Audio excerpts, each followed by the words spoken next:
Good morning. Good morning, everybody. It's me, Mitch. How are you? Good to see you this morning. Wow, Kiltsy's going overtime over there. Wow, well, they just pulled the plug. Can't go over, I don't know why, but... Okay, we're done with that. I was just visiting Kiltsy this morning, as was half our other community. Welcome to Morning Coffee with Mitch. Welcome to Morning Coffee with Mitch, and as usual, drink it if you got it, and I will.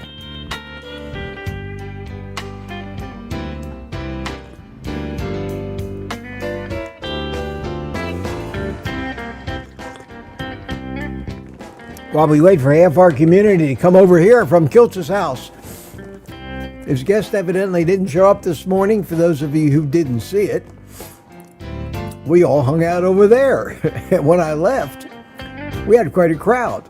For a while there, it was just me and them. And then Peter chimed in, and Rick chimed in, and Thomas chimed in, and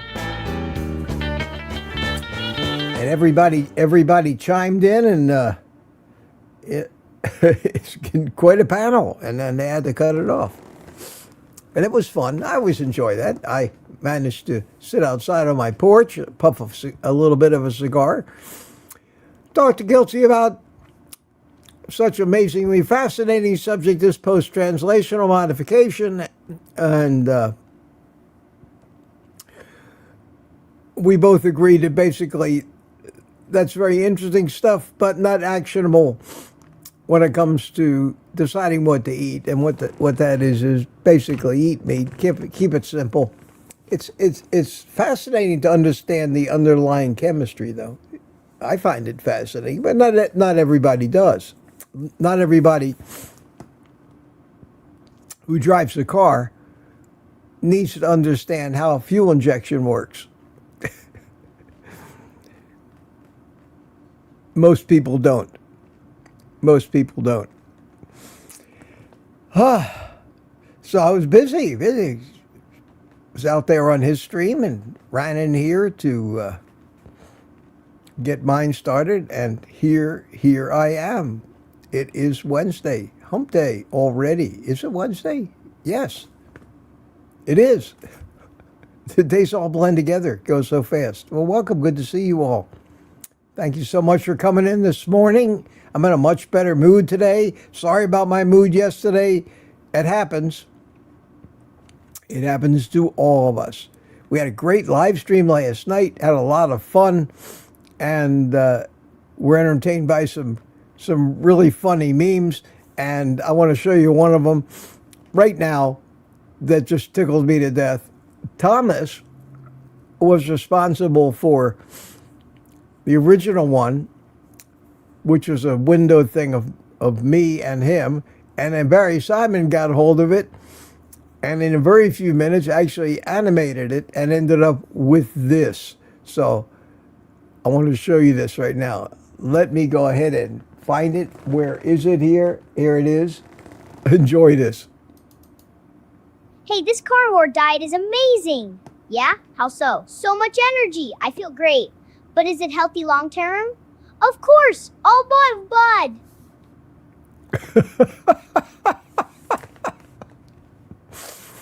Is that funny or what? Is that funny or what? And I don't know if it was because I went outside this morning and it maybe is damp out there or something, but you'll have to pardon me. My nose started running because of that. So, for 5 or 10 minutes, this is probably what you're going to get here this morning. If you want to steer the conversation anywhere, QQQ in the chat, ask a question, and we'll try to get to it. I'll try to get through the chat. I'm going to get back to the beginning and see who we had here. Lori Watchell, first one in, and that was at 8:40 p.m. last night. Man, you were on the ball. Right after the live stream ended, I created this live stream for this morning, and Lori dived on it. Lady June, as usual, was in here first. First one in the morning, 4:20 a.m. was Mike Seeley in Tampa. Hi, Mike. How you doing? Humaira was here. Brian Dish came in early, and Rough Carnivore in Guam says, Mitch time. Mitch time, baby. Good morning to you all. Right back at you. Wade Herman was here from North Carolina, and then Lori checked in this morning. Are we there yet? Yeah. It's early for you. It's going to be a long hump day. Yeah. When you get up early, makes for long days.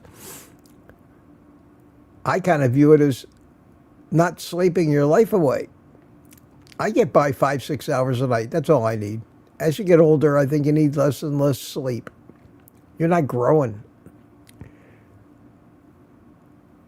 I still marvel at my grandchildren who can sleep 12 hours a day.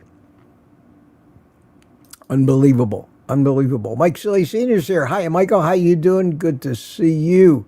Good to see you. Rough Corner had my choppers deep cleaned. That's always a good feeling. Always a good feeling. And let's see who else we got here.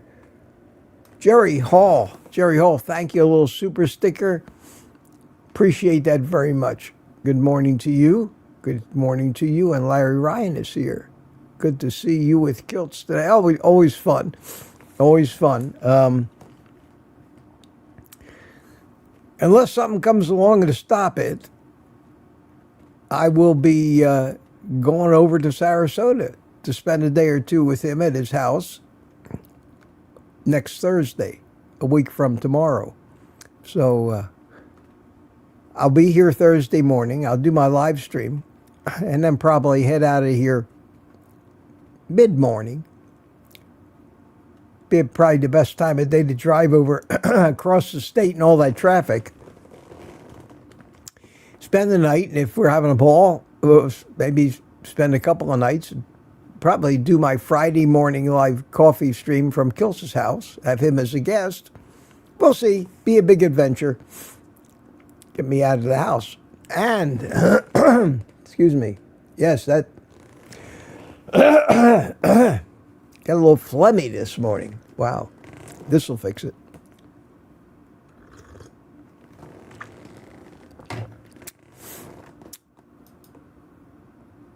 And we have Robbie Autry was a little early, jumped the gun by a microsecond, but Lambs got here right on time and is the winner today, followed by Lori, Brian Dish, and Marla Kelly. Hi, Marla. How are you? Steve Rogers from Kansas City. Good morning, superhero. Kathy's here. Well, great place to be. Hi, Kathy. How are you? And Daniel, good to see you this morning. So you caught you at the very end of Kiltz's stream. Everybody dove in. Wow. Yeah, it became quite a crowd in there.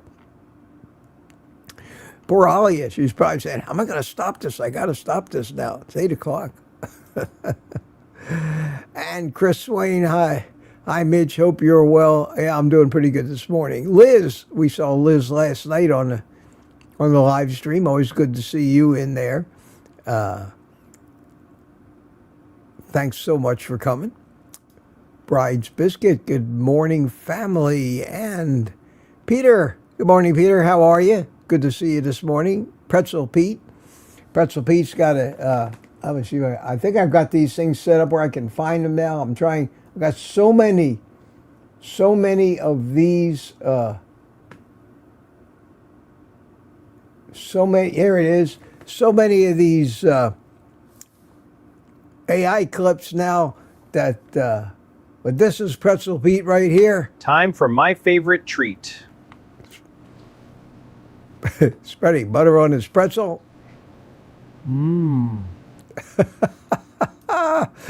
Oh, you got to. I hope you don't get tired of those. I think some of them are great. And Barry keeps feeding into me faster than I can show him. I'm trying to organize all that stuff into a way that I can use them during my live streams without having to set up for it every time. And so far, it seems to be working. It seems to be working. So good morning to you. And here's somebody, Josephine Beef Woman. Howdy, Mitch, looking good. I don't recognize that name. Is that a new name or is this your first time here? Well, welcome. Welcome. Danny in Boston, good morning. Danny, how are you? How are you? And Rick. Rick was in, I don't say rare form because Rick pretty much has only one form to be in, and that's Rick. And he was joined me after a while of going solo with kilts, which surprised me. I thought I'd join in. There'd be a bunch of people. I could sit out there and say a word here or there, and I became the focus of all the kilters' questions. So,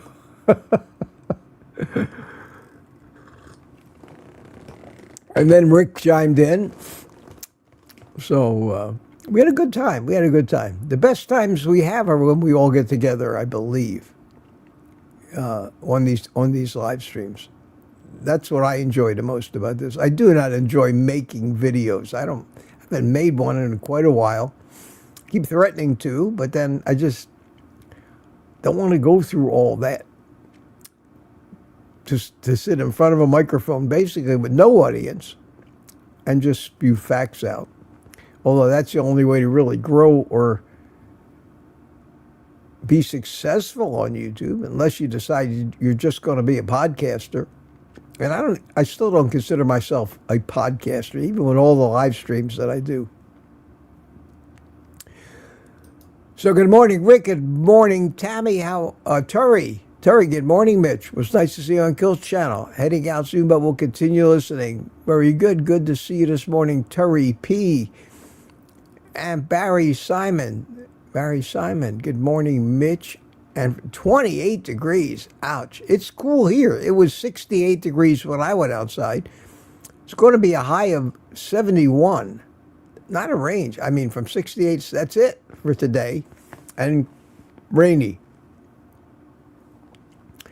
Normally this time of year it starts the dry season, and we end up in a terrible drought mess with fires. And so I am so tickled, basically, to see we're having this much rain this early in the year.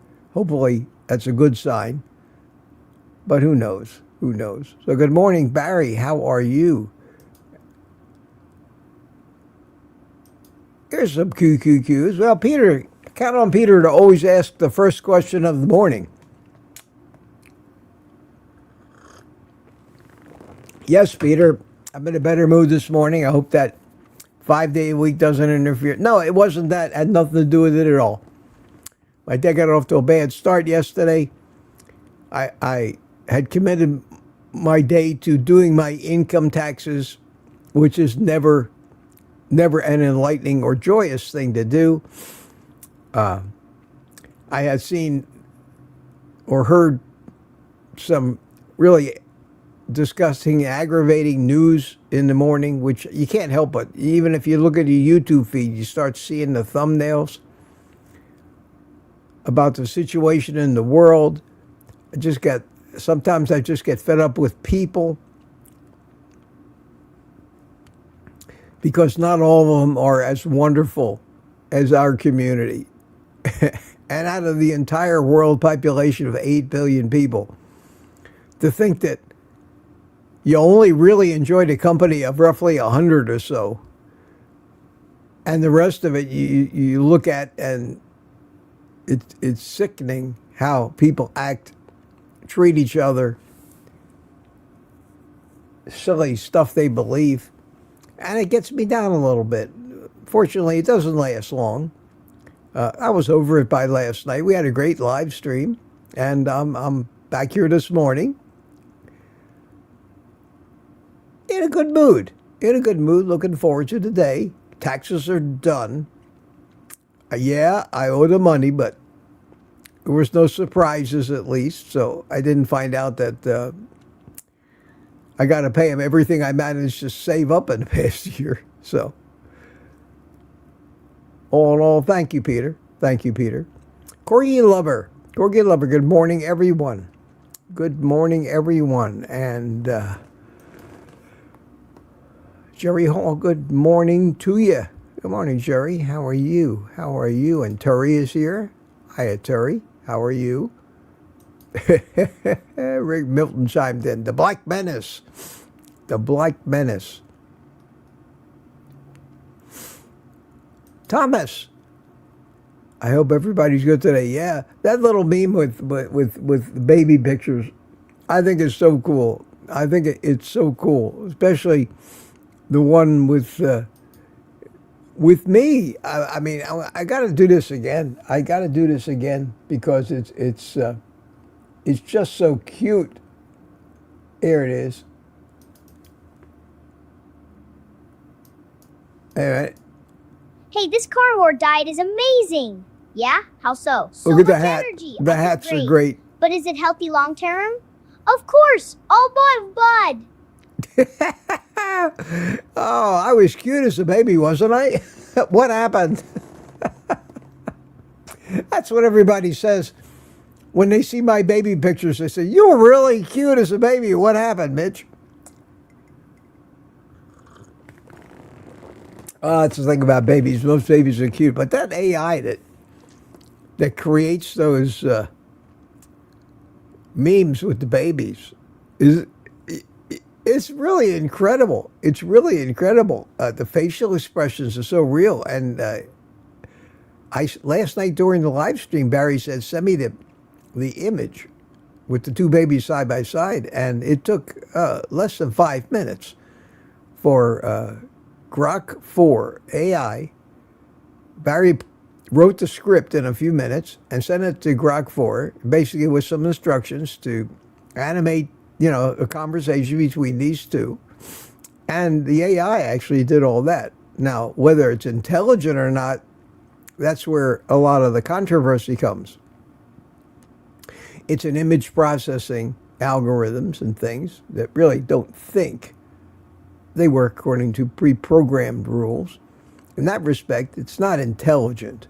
No more intelligent than, say, Photoshop has been, or video editors, or any other software we use. But they run so fast, and there's such tremendous computing power behind it, that it seems like they're intelligent. But I'm not an AI fan, but I am a fan of using it for stuff like this. I think it's great. Whether it's going to put all the video producers, cinematographers, musicians, composers out of business is yet to be seen. It has that potential. And of course, all the composers and video editors and everything are finding fault with it, saying, "Well, it's not as good as we could do by ourselves. You can see that it."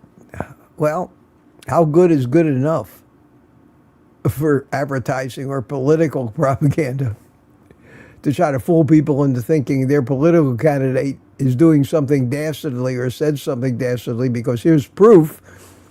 Here's a video of him doing something that's illegal, when in reality it's just created. We witness that every time we go to the movies. We've been doing that for years and years. Movies like 2001 Space Odyssey or the Star Trek series are so realistic that there are actually people out there that believe that that's a conspiracy. It really happened. There really is a Starship Enterprise. And we're all just being lied to. There are people who still believe that the Earth is flat, and all of those pictures of around Earth and all of the so-called hoaxes about people flying around the planet in an airplane or going around the planet in a boat were just hoaxes, and the world is really flat, and if you sail to the edge of it, you will fall off. And they really believe it, and they have hundreds, if not thousands, of YouTube channels with videos that definitively prove, beyond a shadow of a doubt, that the rest of us are delusional and think that we live on a globe. And this Artemis mission, this is all happening in a studio somewhere in Arizona. And make a very convincing case. And that's how we live as human beings. And especially in our field, which is a small little field of nutrition, the propaganda that just outweighs the real facts, 99 to 1. Try debating a vegan. Try changing their minds.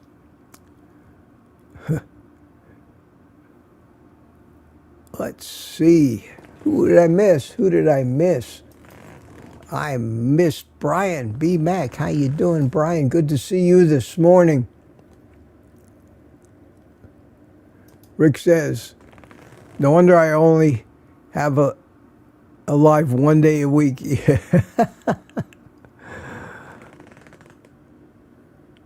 Brenda McIntyre's here. How you doing? Anthony is here. How do I know? He says so. Hi, Anthony.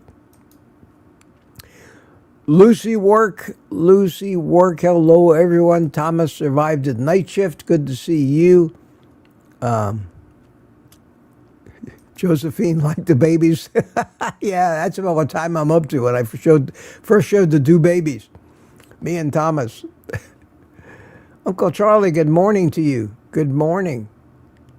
Good to see you. And who else? Mitch, can you send me a copy of the show? Yes, Thomas, I will do that. I will send you a copy of that MP4 rather, excuse me, that everybody thought that was cute. I think so too.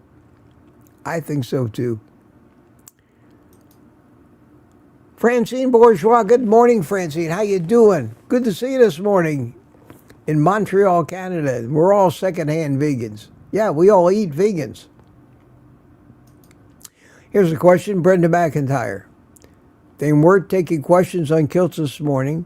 Wanted to ask you what you thought about astaxanthin supplement. I gotta admit ignorance. I never heard of astaxanthin, but is it something to do with xanthan gum? Inquiring minds want to know. A-S-T-A. How did you spell that? X-A-N-T-H-I-N. Let's see what Dr. Google has to say. X is a potent red-orange carotenoid antioxidant found in microalgae and seafood, salmon, that protects cells from oxidative damage. It is known to support skin elasticity, cardiovascular health, eye health, and immunity while reducing inflammation. It is widely considered safe, typically taken in 4 to 12 milligram daily doses. And then there's a bunch of advertisements of where I could buy this stuff. Well, based on that, if it's an antioxidant,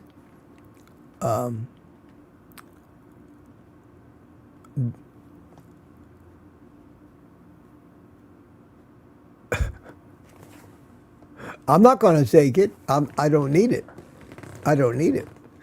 I already avoid most of the things that create the oxidative damage. And I think that for somebody on a standard American diet, probably might be helpful to them. Do you really want to take another supplement? And do you really think another antioxidant is going to do you all that much good. Every one of these supplements that are antioxidants, which is the basis for all the advice to take vitamin C, according to what everybody says, we have to be loading ourselves up with vitamin C and any of the other 1,000 different antioxidants that they have.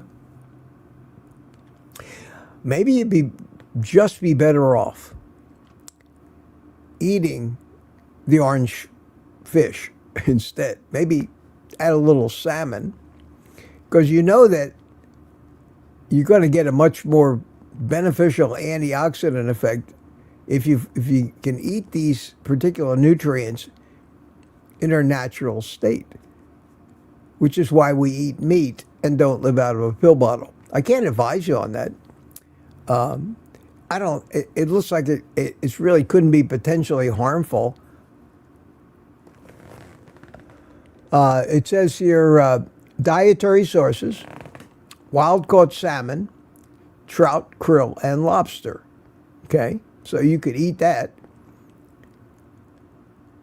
4 to 13 milligrams daily, and it is a fat-soluble compound, so it says should be taken with meals containing fat for optional absorption. Now think about that.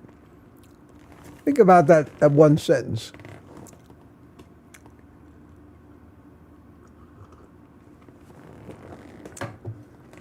Should be taken with meals containing fat.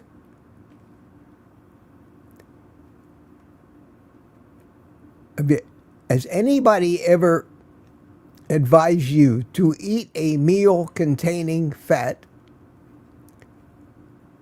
for any reason?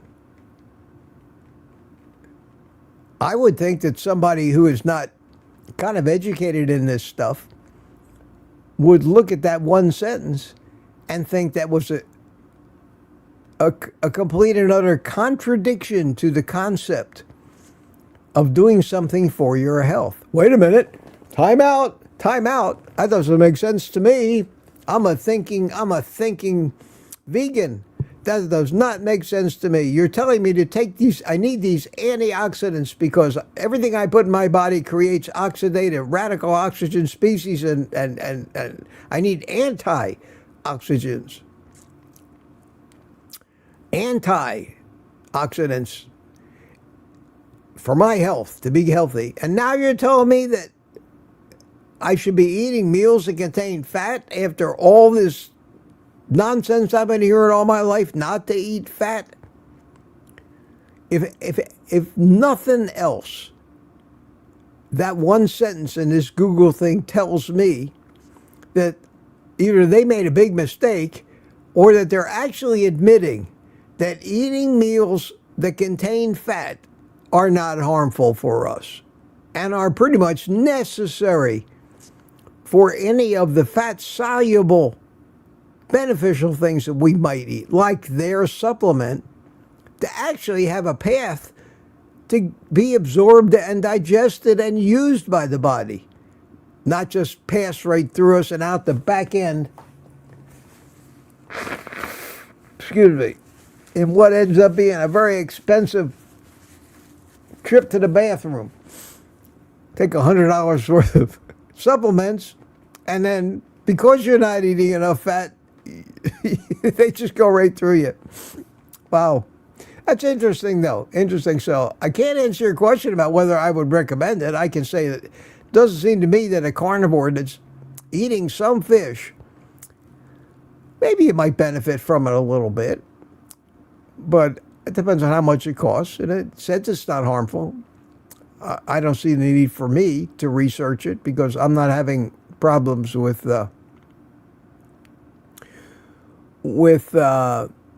what I think is too much oxidation, because a symptom of that is inflammation, and I don't seem to have symptoms of inflammation. I have no joint pain anymore. I know that if I started eating plants, it wouldn't take a day or two before I'd start to feel crippled again, like I did when I had rheumatoid arthritis. Hope that answered that. Brenda McIntyre question. They weren't taking questions like us this morning. Wanted to ask you. Oh, there it is. I got that one already. Okay, I hope I answered that one. Hiya, Chuck. Super Tune is here. Good morning to you and Loretta Nadal. Wishing us starlings a fabulous day. There are some consistent things in this world. Many of you are just that consistent, and I am way behind here at the half-hour mark, but I'll keep going. I'll keep going. Let me take a quick look at the latest chat and see. Lori says, lately I'm able to tolerate salmon, though. Okay, so I was talking about the salmon. Uncle Charlie explains why I always get headaches from salmon. They're talking about salmon, the pump chemicals in salmon to give it, yeah, they pump chemicals in it to get, God knows what they do to the food, and that's why we need supplements sometimes. The food itself in its raw form, in olden days, contained nutrients that aren't in them someday. And I never said that there's no need to supplement anything. I myself supplement a few things. Steve McAvoy says good morning to me. Nancy says good morning to me. Rick is Milton bearing his claws. Okay. All right, that's the latest. Let's get back to this and see if there's any more questions. Peter's answering questions. Hey, Jerry, long time. He says, Rick, the quacker did not scare them away. I don't know what that you're talking about there. Frankie Calabrese says, morning to you, Mitch from Oz. Good day. Good day to you.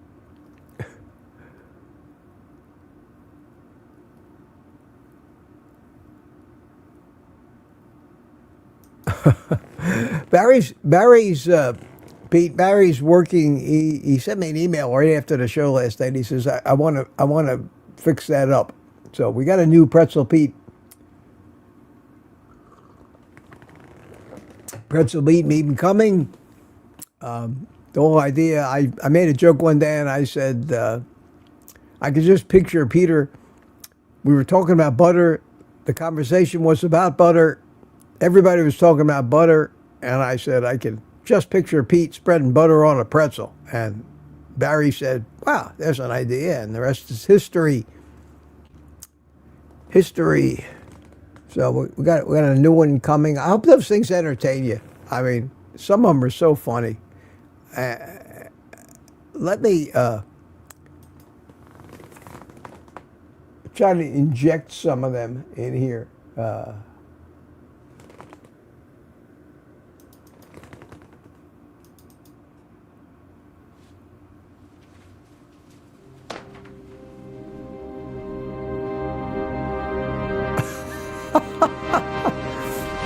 I'll play that again.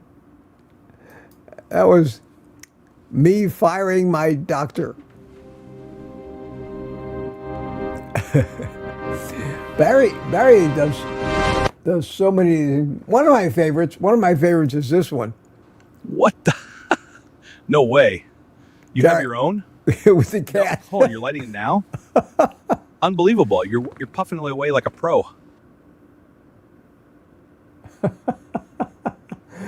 And he did,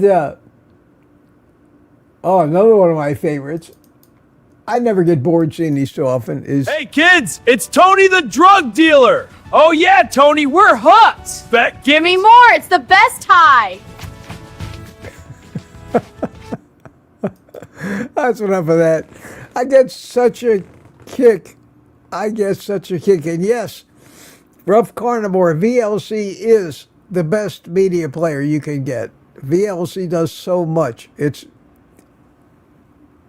open source stuff that doesn't cost anything, and it plays virtually any kind of media file, including sound. You can even live stream from it, I believe. I don't use most of the capabilities of that software, but I always use it as a default media player on both my cell phone and my computers. A little technical tip from your Uncle Mitch. There you go. There you go.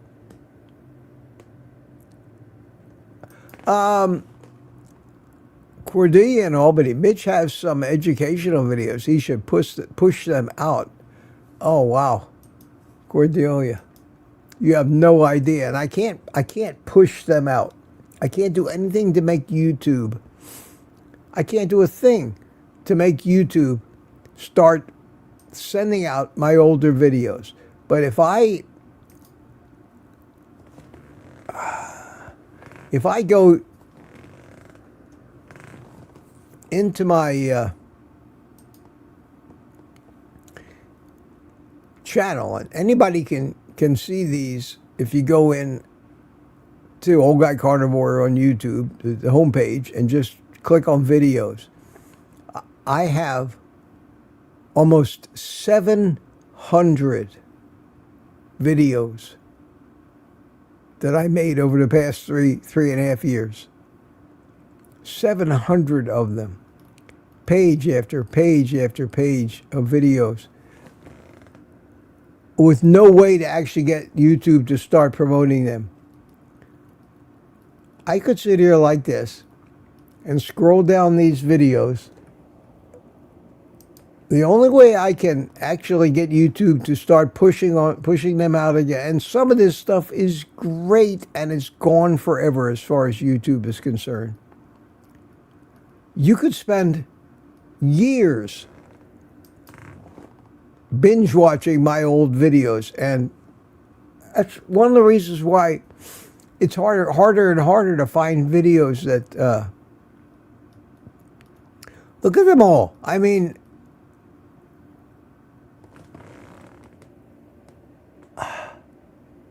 I'm just it's crazy. It's crazy the number of videos that I've made that don't see the light of day anymore.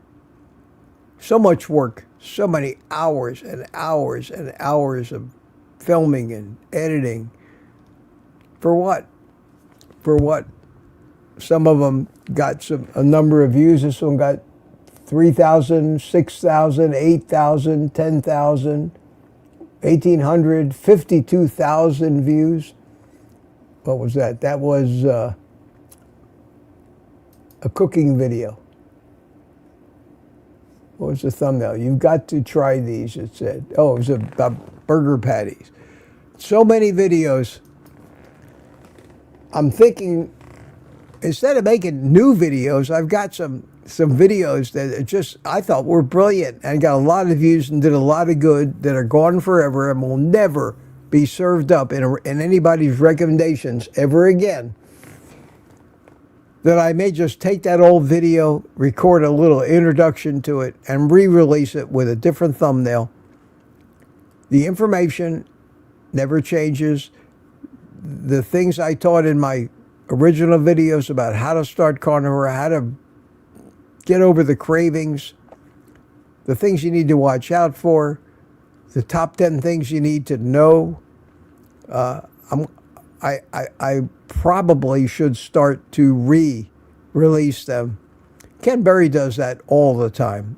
He'll put an old video and then he'll put in parentheses in the title, like 2026. And maybe add a little bit of commentary to it. In some respect, a lot of YouTubers say, well, that's cheating. But when YouTube decides to bury your channel because they think you're a dangerous man, and you've got that kind of library of work and effort sitting there, nobody's seeing it. All that work sitting there buried. Maybe it's not cheating to re-release some. I think that might be a good idea. I hope people don't start complaining, Mitch, you're lazy. You're just putting out old stuff. Close to 700 That doesn't count the live streams. That's just long form videos. I look at the body of work that's there, and I say, I don't know whether to kick myself for what an absolute fool I am to spend just that kind of amount of effort and work, like I used to call it, swimming upstream against the prejudice against what we do and propaganda against it coming from the people who are really making money, telling the world that we're wrong. Is it fair? Duh. What is in this world fair, actually?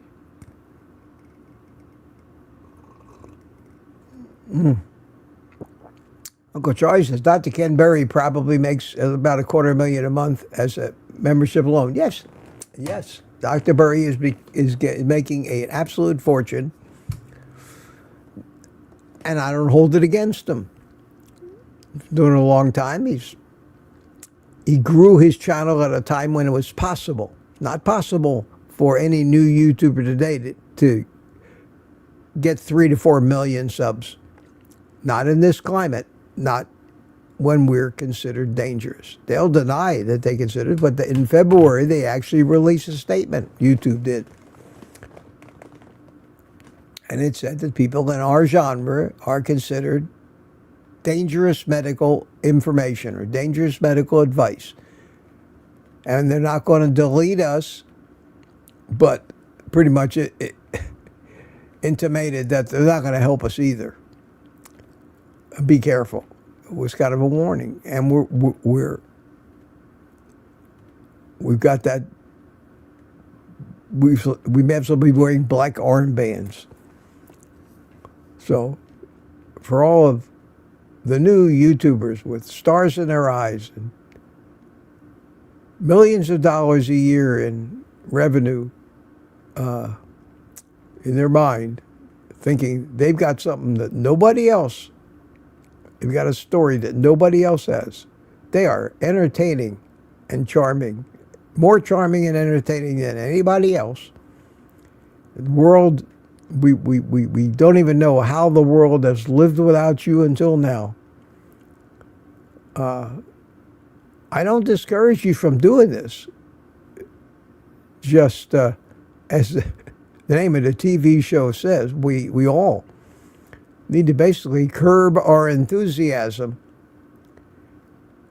and it's be like the guy that just learned to play the guitar and he's getting pretty good and he has a little band and he gets a round of applause when he plays at the school dance, and he looks at groups like Pink Floyd and thinks, well, I could do that. I could do that. Well, there are millions of guitarists in the world that tried to do that and found just because Pink Floyd did it doesn't mean that you can do it. And that's the way it is with YouTube. And Ken Berry is the one star. We have a few other stars, but they're not in the carnivore community. You have Dr. Eric Berg. Hit at the right time. A fellow named Sten Ekberg got a lot of subscribers. But I think those days are pretty well over. You look at guys like Kiltsey, he's got 90,000 subscribers. I've got 50.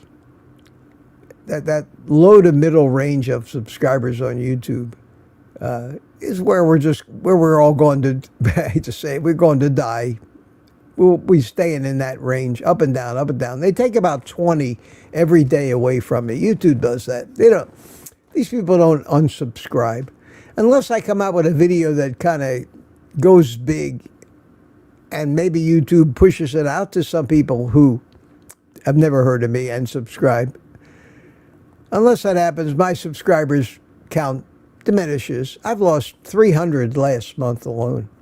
And I know that 300 people didn't intentionally or purposely find me so obnoxious that they hit the unsubscribe button, YouTube takes them away. And every one of us that finds ourselves unsubscribed to our favorite channels and has to resubscribe realizes that that's YouTube's way of getting rid of you, like paper cuts, death from 1,000 paper cuts. Little bit at a time. Stop pushing out your videos. Stop recommending them to people. Don't just kick you out, but make it so difficult. And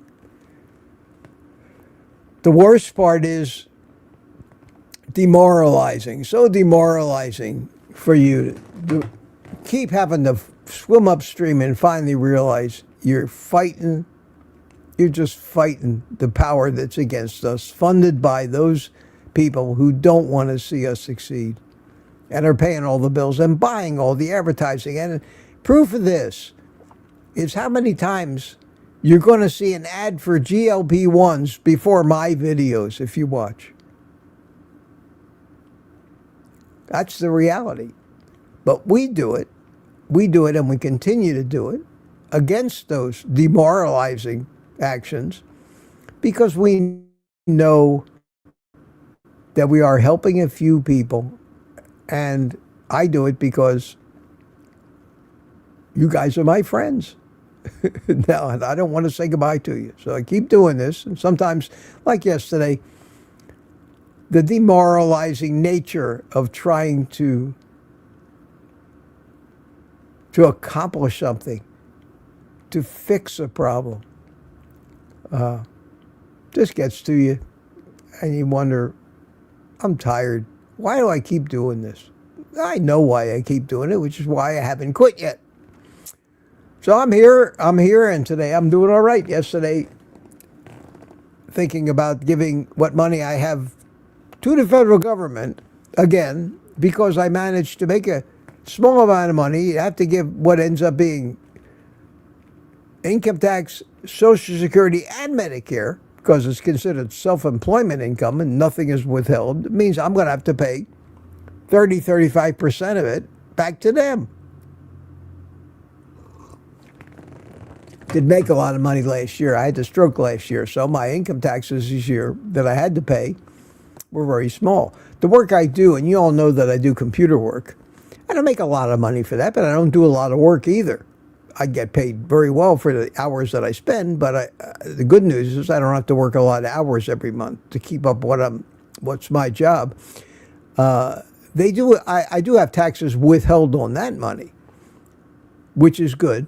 It's not good because I don't get it every month, but I do, so I don't have to worry about having to pay tax. But anything I make on the side, that's what they call 1099 income, I got to pay about 15% of just for the Medicare and Social Security, and then the income tax on top of that. And it usually ends up being about 35%. So if I were to make $500 a month doing YouTube, that's $6,000 a year. I got to give $2,000 back. Now, just making that small amount of money for all the work I'm doing is absurd in itself. But then having to give 30% back to the government, it just depresses the hell out of me. And that explains yesterday. So I stopped early before I said things that I might regret, hurt somebody's feelings that I didn't want to hurt, and deleted the replay because there was nothing, as far as I'm concerned, in the first 45 minutes of that live stream that was worth repeating, and took the day to basically get over it, finish my taxes, reconcile myself to how much money I'm going to have to give them back, and how I struggled to save it in the first place, but at least I saved it up so I could pay my taxes. And that seems like, for a 79-year-old man, kind of a stupid position when I'm supposedly living on the meager Social Security they give me. And if I manage to earn a little bit to be able to afford to even live, then that puts me in a tax bracket where they want it back. All at the same time, this enormous amount of Social Security and Medicare fraud is costing the taxpayers, which is me, trillions of dollars every year in this country. And they're wanting to recover money from old people who worked all their life to get Social Security. Supposedly there's no tax on that anymore, but that's a pipe dream. That's false. The caps for that are so low that anytime you make money, that any kind of meaningful or useful amount of money, not to go on cruises, but just to pay the bills, you end up being taxed on that money. So it's absurd. I keep saying that we don't live in a free country anymore. Nothing's free in this country. Everything costs a fortune, unfortunately. But I don't want to get negative this morning because I'm really feeling pretty good. Enjoying my coffee. It's 10 minutes to 8. Try to get through the chat.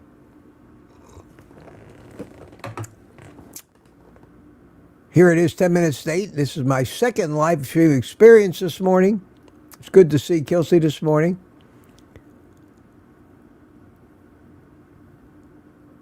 Super Tune Chuck says he had his double sixth birthday at 66 years old. Oh, happy birthday. Happy birthday to you, young man. Happy birthday. Happy birthday. I'm at 7:19. I'm still behind. All right, got to start speeding up. Got to start. And we're talking about the salmon and that particular supplement. Michael Pregler's here. Hi, I'm Michael. Lifting weights this morning. Good to see you, my friend.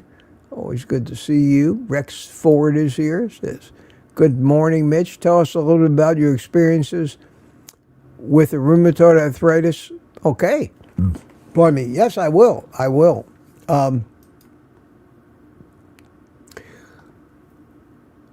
How long ago was this? 5, 6 years ago?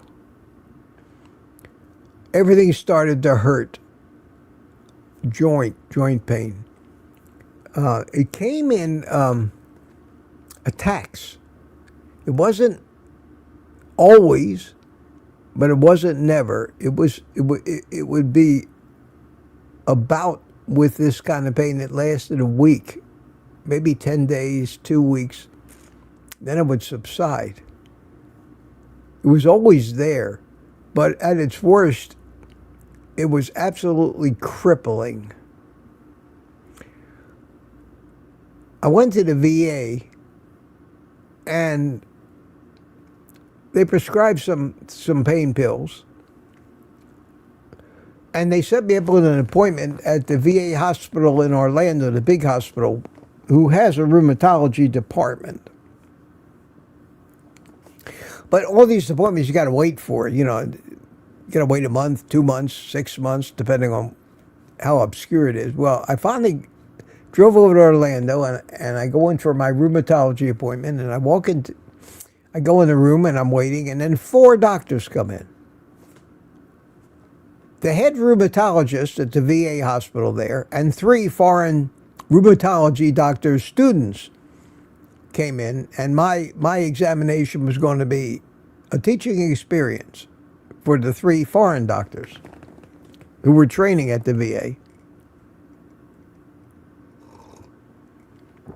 Whether they were going to take their practice back to their country, or whether they were just foreign doctors who moved to America, which is more likely, I didn't know for sure. But, they examined me, and we talked about the symptoms, and they looked at my blood tests, and yada, yada, and the outcome of it was, there's really not much we can do.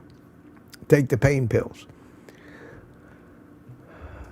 And I had this problem, and at its worst, it got so bad, and my hands wouldn't work. I couldn't even tie my shoes some mornings. It was that painful.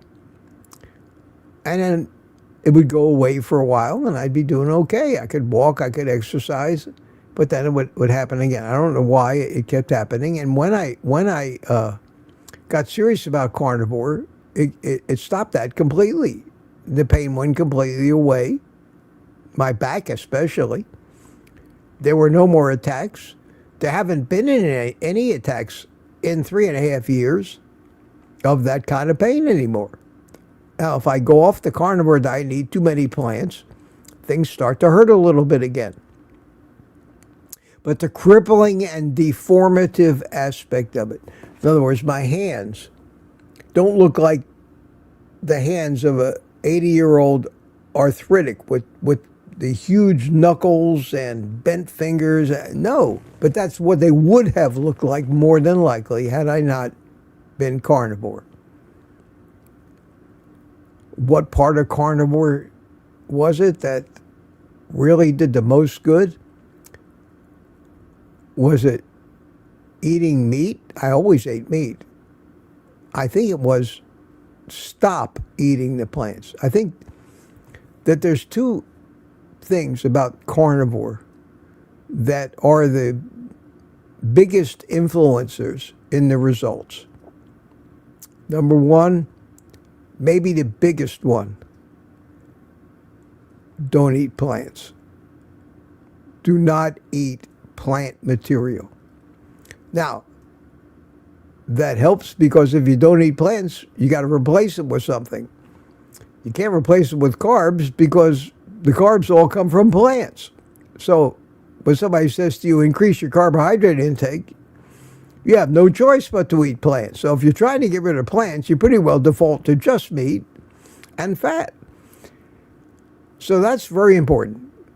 Zero plants. Some people can tolerate a little bit, but if you really want to, it seems to me from the anecdotal evidence that we have, if you really want to benefit from this lifestyle, eat no plants. Maybe a little seasoning, minimize all that stuff. And of course, the second really important thing about this is to eat plenty of fat and stop worrying about protein. Because if you're not eating plants or carbs, you don't have to go out of your way to eat protein because the only thing left for you to eat is proteins and fats, and nobody's going to eat a 100% fat diet and die from lack of protein. Anything you're going to be eating on carnivore that isn't fat is by default protein. And it seems that if you go out of your way to eat an amazing amount of fat, you're going to get the right amount of protein. Anything else might be too much protein. So a high-fat diet kind of becomes the default best way to get the right mix of the macros. The carbohydrate macro we do without. So that leaves two macros, fat and protein. And if you try to, it's tough. Yeah, you try to eat 70% of your energy from, or your food from fat by calories, 50% by weight, protein will default to just the right amount. And that seems to be the way. The question was about the rheumatoid arthritis. I hope I answered that for you. This seems to have knocked it out. I'm not the only one. That's what they call anecdotal evidence. Take it for what it's worth. You get enough anecdotal evidence, you have to, it approaches science. We talked about that this morning on Kilts. Yeah, there is science. How much of it's any good, I don't know. But there are things that you can pretty well take as gospel, as truth, when it comes to science. For example, to me, dropping a nuclear bomb on Hiroshima generally proved without a shadow of a doubt that a nuclear bomb will kill people. I don't need much more evidence than that. I don't need a scientifically randomized, placebo-based trial to tell me that if you were to drop a nuclear bomb on a city, most of the people would die. That by itself is kind of evident. So yes, you can, and that's anecdotal. It wasn't a study that was organized. Nobody took the roll or the names of the people that lived in the city that got bombed. They just found the wreckage and the bodies. So yes, you can draw a conclusion from things that are obvious and count on them being repeatable. And I know, I think I would actually bet money on it, that if you drop a nuclear bomb on a city, people will die. I think we can safely assume that. There are things in this world that are just so obvious. And one of the things that's the best way for us to tell is just look around at the carnivores in our community.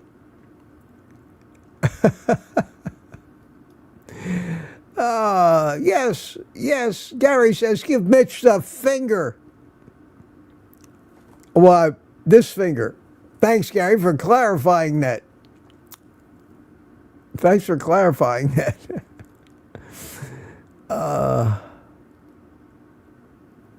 Here's the one that Charlie said, Ken Berry makes $250,000. I don't know if he makes $250,000 a month, but he makes a lot of money. Well, he's got what? Let's say he's got 6,000 to 8,000 people in his private community. And who cares? I mean, it's really not right of us to say, to analyze, to do a forensic accounting on Ken Berry's YouTube income, but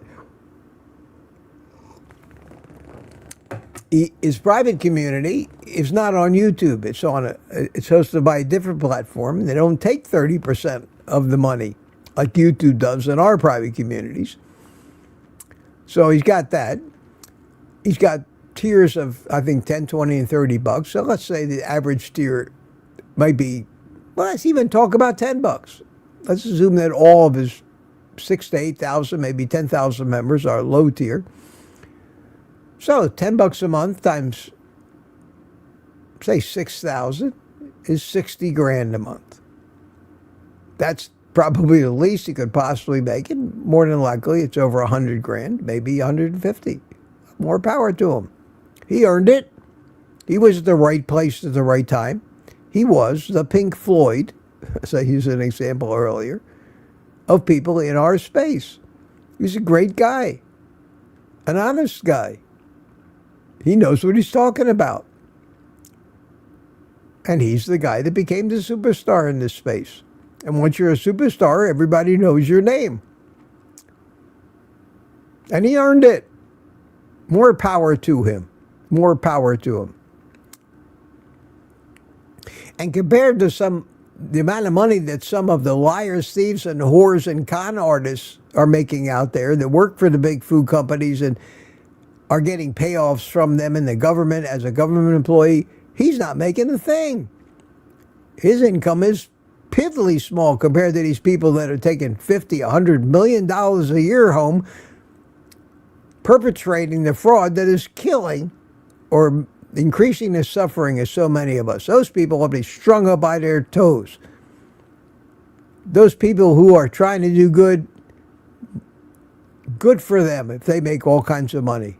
They earned it. They deserve it. Those are the people that should be making the fortunes in this world, not the people that make their fortunes on the pain and suffering of everybody else, which is certainly not hard to find when it comes to diet and nutrition and the advice that we get from the drug companies. It ain't pretty. It ain't pretty. So, don't hold it against Ken Berry. We're a little envious, actually. And we'd be lying if we didn't admit it. Admit it. Danny says, great stream last night. Thank you, Dan. Thank you, Dan. Always appreciate praise. Retired Rick says, I never had to pay or get money back this year. First time ever. I never had to pay. Oh, you mean they always withhold exactly? That's kind of unlikely, but unfortunately, being self-employed all my life, I always had to pay. And the amount of money I paid to the government when I had my bigger companies, I choke on those numbers these days. The withholding, my share of the Medicare and Social Security withholding on the payroll that I had every month is more than most people. Every month was more than most people earn in a year, and I had to pay that to the government. Half of it I withheld from the employees. The other half I had to match out of what were supposed to be profits. Cost of doing business, I suppose. And if I didn't pay that stuff on time, man, I had the IRS just moving in my office to make sure that I wasn't a minute late with any of that money, lest they filed lawsuits and put liens on everything and tried to make me toe the line, and with little or no concern to how hard it was for me to be in business and even get paid for my clients. They demanded their money on the minute, even if it took me 6 months to collect from the same government agencies that were coming after me for being late, who were my customers as well. You know the old saying, what's good for the goose is good for the gander? Not when it comes to the Internal Revenue Service. Do what I say, not what I do. It's unbelievable. And we get caught in the middle because we're not the government. Makes you not like the government very much. Probably the reason I don't think we're a free country anymore. Because of my experiences in dealing with the government and the control. And it's only getting worse every day. 9/11 was kind of the first excuse to take away so many of our freedoms, and it just keeps going, just keeps going. Every time somebody complains about something being unfair, we lose a little more of our freedoms. We can't even speak our mind anymore without being prosecuted for hate speech. But First Amendment has too many exceptions now. Used to be they'd say, you have freedom of speech, excuse me, but you can't yell fire in a crowd of theory. Well, there's 100,000 exceptions now, but what you can yell and what you can't yell before they start trying to punish you. Which is why at my age I try to keep, other than my YouTube efforts, keep to myself and not interact with the human race very much, and try basically to only interact with the people that are like-minded. Like-minded. One thing I have been making very many standalone videos, which is good because it stops the hundreds and hundreds of hate comments that I would get. Because most of the people who are watching my live streams and the replays are like-minded people. So I don't get complaints. The minute I publish a video that YouTube just pushes out there to see what's going to happen, and it hits all the vegans, it hits all the haters, and I get all those comments, which are very aggravating. So there's an upside to not making any money on YouTube and not getting a lot of views, and that is you're not exposed to the hate. Lewis, sorry I'm late. When life gives you lemons. I don't know what he was referring to there, but all right, I'm going to try to catch up. We're not doing too bad. I'm at 7:57 in the chat, 7:58. Peter's answering questions, and we might be coming up on the end of it here. Wow, wow, wow.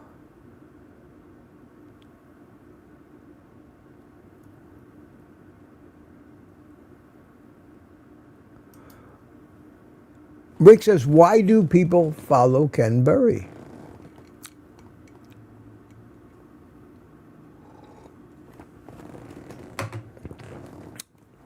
Well, he's not getting as many views on things. He's suffering from the same bias against our community, but he's got 3.5 million subscribers. So I may have, a little higher percentage of my subscribers that follow me regularly, but that's the way YouTube is. People follow him. He's got good information, and he puts out good videos, and he does live streams. But he uses YouTube now primarily as a conduit and a sales conduit to sell people his private community. That's obvious. He does one live stream a week on Monday night, and most of that is a pitch for joining his private community, where you'll have much more access to him, and that's just the way it works. I'd probably do it too if I could. If I had the head start that he had, if I was a doctor if I could lure people into thinking that for only $10 or $20 a month, they could get medical advice instead of having to go to a doctor, even though he has disclaimers that keep saying that he's not your doctor, he does talk about your blood test results and things that I wouldn't dare do and shouldn't do, and neither should he. I would hate to see anything bad happen to him, but if somebody decides to go after him, I think he's in a vulnerable position. And the thing about doing YouTube live streams is that there's a public record. It's out there. You can't say I didn't say this when there's a video of you saying it. We had the same exact thing in the drone community. We had this is interesting but scary. We had a channel on the drone channel, Philly Drone Life. Philly is a Philadelphia guy that used to fly his drone all over the city of Philadelphia, downtown. He'd fly in between the big tall buildings. He'd fly around City Hall where the statue of William Penn is on the top. And he just kept doing this. Now, there are laws. Well, he was breaking some of those laws, and he was putting it out there live on the internet. His channel was growing, and people loved him, and his name was Mikey. And Mikey was a very unique individual. Lived in South Philly. They had no money. So he started to make a little money on YouTube. He started buying more and more drones and doing more and more flights. And he never got in much trouble, never hurt anybody. But some of the flying he did made most of the rest of us cringe. And then they started making these drone laws. They turned it over to the FAA. They came up with all these fines. And most of us stopped doing anything that could be construed as against the law. But Mikey just kept going. Mikey was Mikey. Till one day he gets a notice from the FAA that they're fining him $182,000 for hundreds of violations, the proof of which are on YouTube. How do you dispute something like that? They ended up it went on for years. It became a legend in the drone community. The FAA going after Mikey for $182,000. The guy never had more than $100 to his name at any given time. But it went on and on and on. Finally, they drummed him out. They took all his drones away. They made him stop doing the YouTube, and it was either that or pay the fine, which they knew he'd never pay, or go to jail. Well, they settled it out finally, but my God. That's one of the main reasons I said, enough of this. I'm not putting any more drone videos. Some fool is going to figure out a way to send me a $100,000 fine because Amazon doesn't want my drone in their way when they go and deliver tube socks by drone, which is really what was causing all of this stuff, was the big companies wanted the skies clear of our hobbyist drone activity. It's bad enough in order for me to publish one of my drone flights on YouTube, I had to have a FAA commercial UAV license, insurance, and everything else just to be able to make a video for YouTube because I might make $4 in ad revenue on that video. That was the absurdity. Well, they drove most of the drone guys out, me included. That's when I became OldGuyCarnivore. And I sometimes think with the heat that we get as a carnivore community, I've jumped from the frying pan into the fire.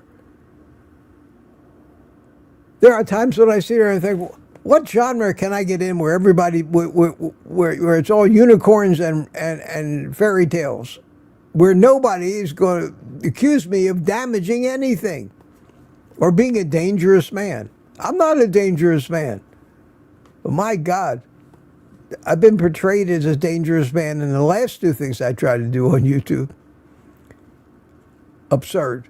Absurd. That's the world we live in. That's why I don't think we have our freedoms anymore. I think we're deluding ourselves to think we're free. Even our votes don't count anymore. Anybody can vote now, citizen or not.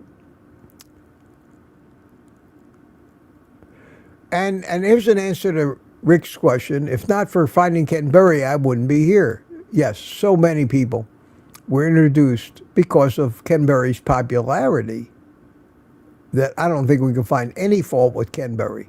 None whatsoever. Zero. I admire the guy. Not jealous of him. Wouldn't want to be him. Believe me.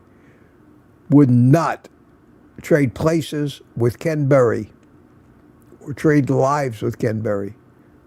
Even if somebody told me, you could be Ken Berry and you could be 35 years younger than you are, I wouldn't trade places with him if I continued to know what I know now.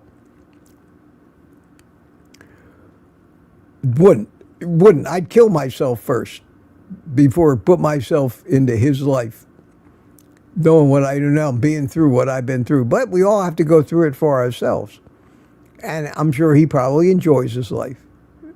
But when he gets to be 85 years old, I don't think he'd want to have two young babies. And the amount of detail that he has to deal with every day. Every day. Yeah, Rick says Butter Bob was before Ken Berry. Well, I don't know. Butter Bob was not that popular back then. Butter Bob, when he quit, only had, 12,000 subscribers. His popularity grew by the urban legend that surrounded his claim to fame, which is the butter makes my pants fall off. And I'm not taking anything away from Bob because his approach was early on the right approach, a high-fat diet. But Ken Berry came along pretty close to when Butter Bob did. And he didn't quit. He kept going when it was possible to really get promoted by YouTube, and that's what it takes. That's why when YouTube decides for some reason they want to promote a video, like they did with my I'm not getting a physical for 12-month video, I got 250,000 views on that video, and my average video gets, these days, 1,000 to 2,000 views. That's the difference between YouTube deciding to push a video or not. For some reason, that video seemed to dodge through all the traps in the algorithm that normally will consider my advice dangerous. My Chuck Roast video did the same thing way back when. Over 200,000 views. If all my videos did that, I would have millions of subs by now. After 3.5 years, I'd be a big star. But only a couple of them have ever, out of 700, only a couple of videos have really ever gone like that. And they weren't my best videos either. I find it such a shame that some of the old videos I made have all the answers and solve so many problems and things that I struggled a lifetime to figure out that really work. And they never see the light of day. Never see the light of day. Michael Bregular gives us his thoughts on the IRS. I agree. I agree, Michael, with you 100%. We'll just flash that one up there. Let's see if I can wrap it up here. I just look for questions. I want to thank everybody for coming in today. I'm so sorry about yesterday. It happens. Even I, Mr. Sweetness and Light, occasionally have a bad day. Get a little down. Fortunately, I'm not a moody person. I can get angry. I can rant. But I get over it quick. Put everything back in its proper perspective. Take an inventory of the good versus bad crap that I got to put up with, and always figure out a way to try, because I enjoyed so much more, to land on the happy side of whatever it is and put the other stuff behind me. And if nothing else, use it to gain more experience But I really want to enjoy life as much as I can. Why would I not? Why would I not?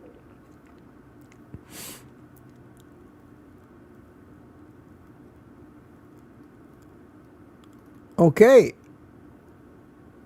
Let me end on this note. Thank you, Michael. Thank you. What a nice way to end. I'll play a little happy music here. Thanks, everybody. Everybody for coming. Lori says, happy hump day. Thank you. Thank you. And Lori's dancing away with the music and all the other emojis. Anthony says, good show, Mitch. Thank you. Thank you very much, everybody. Thank you for your time today. Uncle Mitch, take care, everyone, says Rough Carnivore.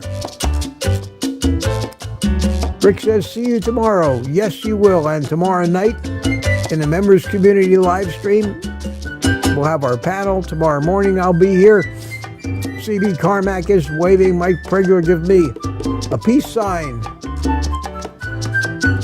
Gary Noso, Mitch strolled into my YouTube feed about a year and a half ago. And now I'm a changed man. Well, thank you, Gary. Thank you so much. Thank you. I really appreciate that. And I'm proud of that. I'm glad that I think I've helped more people than I've hurt. If you can go through life with that, you say, well, I'm on the right side of the numbers anyway. Thomas says, see you later. Danny in Boston, happy day all. Bill Cook is waving, and Mike Silly says, have a good day. Bye, everyone, says Chuck, Super Tune, Laurie, more emojis, coffee. Let's see, we got a heart kissing, waving, another heart, a coffee cup, more love, smiles, and a Canadian flag. Yes, sir. Did I get any important emails today during this stream? Barry Simon sent me another, and one of my customers sent me work I got to do. Okay. And an advertisement for yet another phone application. I'll take a look at that later. Thanks, everybody, for coming. Thank you so much. You know the drill. Until tomorrow, take the rest of the day off and eat meat, for God's sake.